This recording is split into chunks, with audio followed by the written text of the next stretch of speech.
আজকে তোমাদের দেখাবো বনি ইসরায়েলের 3 লোকের একটি ঘটনা। আল্লাহ সর্বশক্তিমান।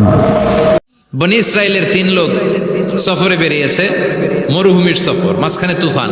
কই যাবে, কই বাঁচবে? দৌড়াদৌড়ি শুরু। দৌড়াতে দৌড়াতে এক পাহাড়ের গুহার ভেতরে আশ্রয় নিয়েছে। গুহা চিনেন তো?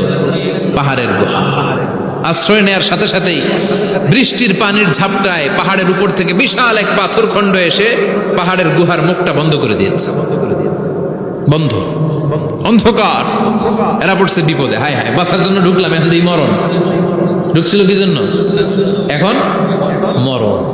বিশাল পাথরের খণ্ড এসে গুহার রাস্তাটা বন্ধ করে দিয়েছে। 3 জন গায়ের যত শক্তি ছিল ধাক্কায়ও পাথর সরাইতে পারে না। হায় হায়, অক্সিজেন ভিতরে যা আছে আধা ঘন্টা শেষ হয়ে যাবে।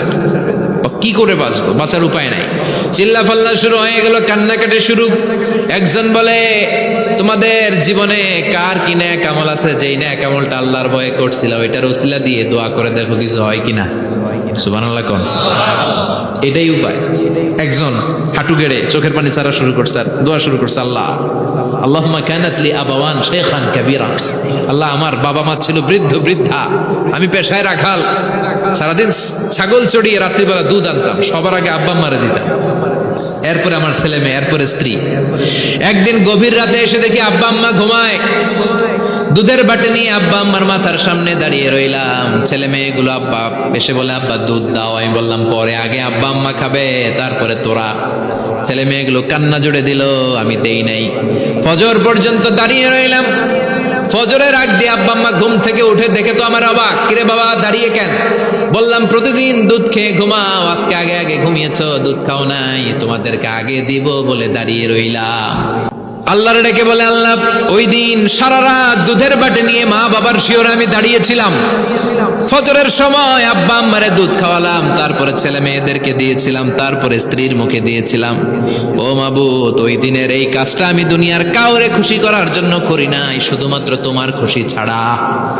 ওই রাতের ইবাদত যদি তোমার দরবারে ভালো লেগে থাকে, ফাফাররিজ আন্না মা নাহনু ফি। আজকের বিপদের দিনে কেউ বাঁচানোর নাই, তুমি আমাদের বাঁচাও। ফানফাজারা, মুহূর্তের মধ্যে 1/3 বিশাল পাথর খণ্ডটা 1/3 ডান দিকে সরে যায়, এক পাশে সরে যায়। সামান্য আলো বাতাস ঢুকতে আরম্ভ করবে। এখন বাতাস ঢুকে, এখন বেঁচে থাকতে পারবে এই নিশ্চয়তা হয়েছে। সুবহানাল্লাহ কোন। এবার সে বলল, ভাই তোর কি আমল আছে বল। দ্বিতীয় জন হাঁটু গেড়ে আবার চোখের পানি ছেড়ে আল্লাহরে ডেকে বলে, মাবুদ আমার এক চাচাতো বোন ছিল। আল্লাহ, সুন্দরী, অনন্যা, অপসরী, প্রিয়ংবদা, অনুসুয়া, গুণবতী, রূপবতী আমার এক চাচাতো বোন ছিল। তার প্রেমে আমি ছিলাম পাগল পাড়া, কিন্তু সে তো আমার ডাকে সাড়া দেয় না। অনেক চেষ্টা করলাম তারে পাওয়ার জন্য। চাচাতো বোন আমারে বলে, 100 স্বর্ণ মুদ্রা যেদিন দিতে পারবা ওই দিন আমারে পাবা। এবার আমি স্বর্ণ মুদ্রা কালেকশনের কাজে লেগে গেলাম। বছরের পর বছর চেষ্টা করে 100 স্বর্ণ মুদ্রা যেদিন পেলাম ওই দিন চাচাতো বোনের কাছে গেলাম, যে তার হাতে স্বর্ণ মুদ্রা দিলাম। বললাম চলো এবার আমরা অপকর্ম করি। গোপন একটা রুমের ভেতরে ঢুকলাম, দুজনে জামা কাপড় খুলে ফেললাম, নেকেড হয়ে পাপ কাজ শুরু করব। ইন দা মিন টাইম আমার চাচাতো বোন আমারে বলে, ও আমার চাচাতো ভাই, আমারে তুই সতীত্ব তুই নষ্ট করে দিস না, ইত্তাকিল্লাহ, আমার সম্ভ্রম তুই শেষ করে দিস না, ইত্তাকিল্লাহ, আল্লাহরে ভয় কর। আল্লাহ, ওই মুহূর্তে ফিরে আসা কঠিন কঠিন, কিন্তু ইত্তাকিল্লাহ, আল্লাহরে ভয় করে। এই শব্দটা যখন শুনলাম আমার ভিতরটা কেঁপে উঠেছে। আমি মুহূর্তে তোমার ভয়ে জামা পড়ে ওই রুম থেকে চিৎকার মেরে বেরিয়ে গিয়েছি। আল্লাহ, সেদিন আমি পাপ কাজ করি নাই, সেদিন আমি মনের খায়েশ মিটাই নাই, তোমার ভয়ে সেদিন আমি দৌড়ে পালিয়েছি। ওই দিনের ইবাদতটা, আমলটা যদি তোমার কাছে ভালো লেগে থাকে, ফাফাররিজ আন্না ফিমা নাহনু ফি, আজকে যেই বিপদে আছি তুমি বাঁচাও। বলার সাথে সাথে 2/3 2/3 পাথরের খণ্ডটা আরো ডান দিকে সরে যায়। সুবহানাল্লাহ পড়েন। এবার আরো বড় ফাঁকা হয়েছে। এবার তারা বেরোতে চেষ্টা করলো, দেখে মাথা বেরোয়, শরীর বেরোয় না, হাত বেরোয়, পিঠ বেরোয় না, পা বের হয়, দেহ বেরোয় না। আরো ছুটতে হবে। এবার বাকি আছে কয়জন? একজন। সে দোয়া করতে শুরু করলো, আল্লাহ ইস্তাজারতু জারাক, আমি ব্যবসায়ী ছিলাম, অনেক শ্রমিক ভাড়া করে একদিন একটা কাজ করালাম, সব শ্রমিকের টাকা দিয়ে দিলাম। এক শ্রমিক টাকা না নিয়ে ভাগলপুর কই যে গেছে নিজেও জানি না, ওর টাকা আমার কাছে রয়ে গেল। এই শ্রমিককে আর টাকাটা বুঝাই দিতে পারি নাই।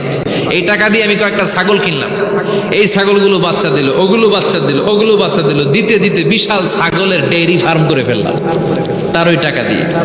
এক যুগ 12 বছর পরে সে এসে বলে আমার টাকা ফিরায় দাও। আমি বললাম এই যে ছাগলের ডেইরি ফার্ম পুরোটাই তোমার। সে বলে আতাস্তা আজি মিন্নি, আমার সাথে ঠাট্টা করো? আমি পাই সামান্য কয়টা টাকা, এক যুগ আগে যেই টাকা পাইতাম ওইটা দিলেই চলবে।